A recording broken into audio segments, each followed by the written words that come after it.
भगवान की परम मंगलमय कथा में प्रवेश करते हैं। विगत दिवस की कथा में हमने श्रवण किया था कि सभी ब्रजवासी कह रहे हैं कि कन्हैया या वैकुंठ से तो अच्छो जे हम ब्रज है। जा ब्रज में तो हम तो तेरे साथ खेलू लें, तेरे साथ खायू लें, तो पटकियू लगाए लें, और या वैकुंठ में तो हम तो कबू मिलू ना पावे, ऐसे वैकुंठ में तो हमारी पलाए जाए। कह रहे भगवान कह रहे हमने तो पहले ही आपसे कहा था कि वह वैकुंठ से अच्छो तो हम जे ब्रज।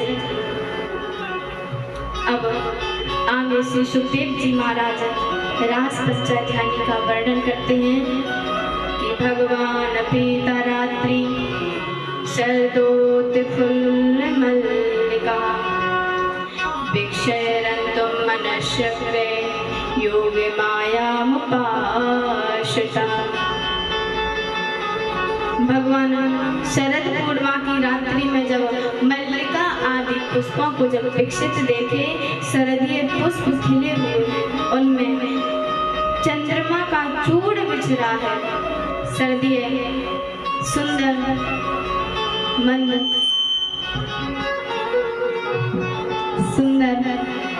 सुगंधित द्रवित वायु प्रभावित हो रही है।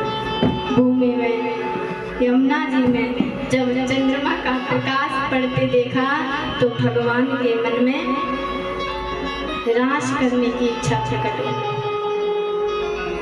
जब वृंदावन की शोभा का देख करके भगवान के मन में रास करने की इच्छा प्रकट हुई तो भगवान ने योग माया का आश्रय लिया। योग माया यानी कि श्री राधा। अब भगवान ने जैसे ही मुरली बजाना प्रारंभ किया, अब जैसे ही ठाकुर जी प्रेम का वर्धन करने वाली मुरली को बजाए तो गोपियों का चित्त सहज ही ठाकुर जी के पास पहुंच गया। गोपियों के चित्त का हरण हो गया और जो गोपी जिस अवस्था में थी वैसे ही अपने प्यारे के पास पहुंच गई। एक गोपी गाय का दोहन करने के लिए जा रही थी, उसी समय उसने जैसे ही बंसी की धुन सुनी तो दोहन छोड़ करके प्यारे के पास पहुंच गई। एक गोपी हलवा बना रही थी और जैसे ही मुरली की धुन सुनी तो हलवा छोड़ करके हाथ में कचली लोके ही दौड़ पड़ी, और जैसे ही भगवान ने देखा सारी गोपियां आ रही हैं और एक गोपी अपने पति की सेवा कर रही थी, और जैसे ही मुरली बजी तो सेवा छोड़ करके भागी। एक गोपी गाय को सानी लगा रही थी तो उसी वक्त उसके ससुर ने उससे भोजन मांगा। जब उसके ससुर ने भोजन मांगा तो उस समय वह गाय की सानी कर रही थी। अब सानी करते समय जैसे ही मुरली की धुन सुनी तो सुध ही भूल गई। गाय का जो भोजन था, गाय का जो चारा था वह ससुर जी के सामने रख दी, जो ससुर जी की थाली थी वह गाय के सामने रख दी। ऐसी मति बोराई है गोपियों की। एक गोपी कमरे में बैठी थी, उसी समय उसने जैसे ही मुरली की धुन सुनी, जैसे ही दौड़ने के लिए चली, उसी समय उसके घर वालों ने पकड़ लिया, उसे कमरे में बंद कर दिया। अब गोपी सोचने लगी कि कैसे हम अपने प्यारे के पास पहुंचे, तो उसने अपना पंच भौतिक देह को त्याग करके सबसे पहले अपने प्यारे के पास पहुंच गई, जहां उसके प्राण प्रियतम प्यारे जहां पर मुरली बजा रहे थे, सबसे पहले वह पहुंच गई। जो गोपी जिस अवस्था में थी वैसे ही पहुंच गई। अब देखिए किसी भी गोपी ने ये नहीं कहा कि हम सज लें थोड़ा सा। यहाँ पर तो लोग बिहारी जी जाएं तो फिर देखो दुनिया का मेकअप करके लाते हैं, लेकिन गोपियों ने एक बार भी नहीं सजा था, जैसे थी वैसे ही ठाकुर जी के पास पहुंचे। तो ठाकुर जी स्वयं उनका श्रृंगार अपने कर कमलों से किए हैं, इसलिए ठाकुर जी को बनावट पसंद नहीं। भगवान के सामने बनावट नहीं चलती। हम जैसे हैं वैसे भगवान के पास पहुंच जाएं। एक गोपी को अब जैसे ही भगवान के पास पहुंचे और जैसे ही भगवान ने गोपियों को देखा तो भगवान स्वागत कर रहे हैं कि स्वागतम वो महाभागा प्रियम किम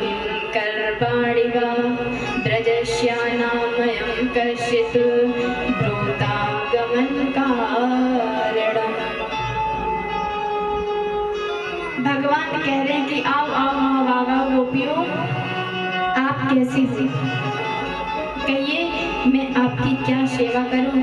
वैसे सब ब्रज में ठीक ठाक तो है? गोपियाँ बोली हाँ प्यारे सब ठीक है। भगवान बोले तो फिर क्यों आई हो? भगवान कह रहे देखो गोपियाँ हो, तुम्हें यहाँ नहीं आना चाहिए। क्यों? क्योंकि रजनीशा घोर रूपा घोर शत निषेविता प्रतीयात् प्रजन्नेहा स्त्रियं स्त्रीषु मध्यमा। कि हे सुमध्वा गोपियों देखो, ये घोर रात्रि, इसमें हिंसक जीव विचरण करते हैं, तुम्हें ऐसे यहाँ नहीं आना चाहिए। कोई बात नहीं, यदि तुम आ गई हो तो अब वापस चली जाओ।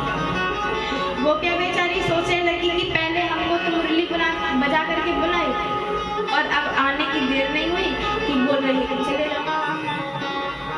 अब भगवान बोले अच्छा मुझे लग रहा है कि तुम इसलिए आई हो कि वृंदावन की शोभा को देखने के लिए।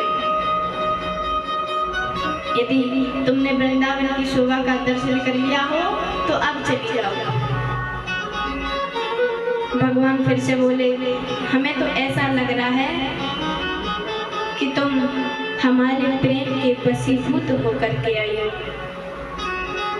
देखो गोपियों, इसमें कोई बड़ी बात ना है, क्योंकि मोते तो प्रत्येक जीव प्रेम करे है, या में कोई विशेष बात ना है। आप सब वापस चली जाओ, क्योंकि आपके घर वाले सब तुम्हें ढूंढ रहे होंगे,